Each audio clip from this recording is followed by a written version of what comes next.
بود آخر کردمش و زنا سوی نماز آوردمش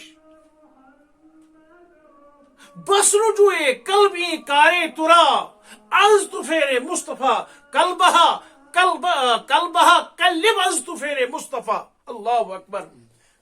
ہر چکارش بود آخر کردمش.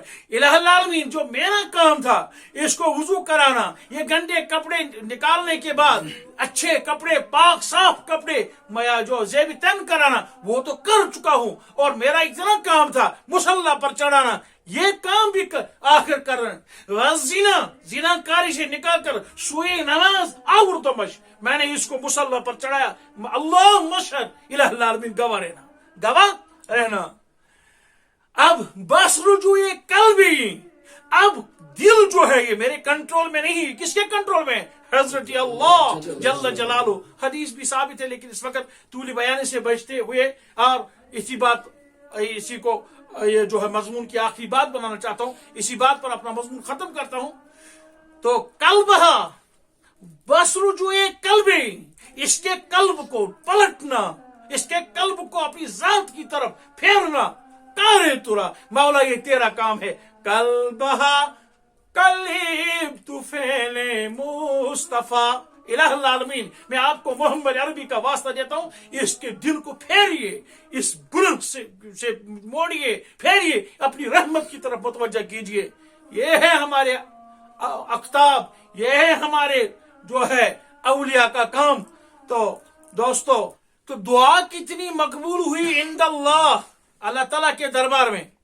جب انہوں نے اللہ تعالیٰ کے دربار میں گڑ گڑایا، اس کو مصلی پر چڑھایا، اس کے دل کی کائنات بدل گئی، وہ اتنی نرم ہو گئی.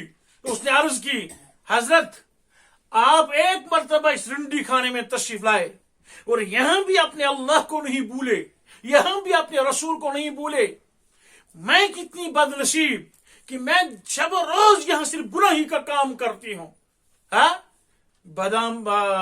بدارب نیکاں ببخشت قریب، نیکیاں بھی کچھ ہوں، پھر اگر بد لوگ بھی ہوں، ان کی بدیاں بھی ہوں، ان نیکیوں کے طفیل سے اللہ تعالیٰ کبھی ان کا مسئلہ حل کرتا ہے. لیکن جب گناہ ہی گناہ ہوں، فَأَمَّا مَنْ ثَقُلَتْ مَوَازِينُهُ فَهُوَ فِي عِيشَةٍ رَاضِيَةٍ وَأَمَّا مَنْ خَفَّتْ، وہاں قرآن نے بھی بتا دیا دونوں پلڑے ہیں، لیکن نیکیوں کا پلڑا باری رہنا چاہیے، پھر مسئلہ حل ہوگا. اللہ آپ کا اور میرے نیکیوں کا پلڑا باری فرمائے. گناہ ہمارے پاس بھی ہیں. تو انہوں نے جب سچی پکی توبہ کی، اے وقت کے کلندر، اے وقت کے کتب، آپ اس آدھ گھنٹے میں یہاں اپنے اللہ کو نہیں بھولے، میں شب روز یہاں صرف گناہ کا کام کرتی ہوں، برائیاں کرتی ہوں. تو حضرت نے کتاب میں لکھا ہے، حضرت مولانا ضمیر الدین نور اللہ مرکزہ نے یہ اپنے وقت کی اپنے زمانے کی بڑی عارفہ بڑی عالمہ بڑی متقیہ بنی اور پھر ان کے ہاتھ میں اس شہر کی عورتیں توبہ کرتی تھی. اللہ تعالیٰ تبارک و تعالیٰ کے فضل و کرم سے اس بزرگ کی یہ دعا رنگ لائی. قلبہا قلب طفیل مصطفیٰ جب اس نے جناب محمد عربی صلی اللہ علیہ وسلم کا واسطہ دیا اللہ نے دعا قبول کی. ہاں توسل جائز ہے, ہم بھی اس چیز کو مانتے ہیں, ہم بھی مانتے ہیں وسیلہ بالکل جائز ہے. حضرت بایزید بسطامی علیہ الرحمہ نے بھی جناب محمد عربی کی ذات کا وسیلہ دیا ہے. اللہ ذوالجلال نے دعا قبول فرمائی. اللہ آپ کی اور میری جملہ دعاؤں کو قبول فرمائے. وآخر دعوانا ان الحمدللہ رب العالمین.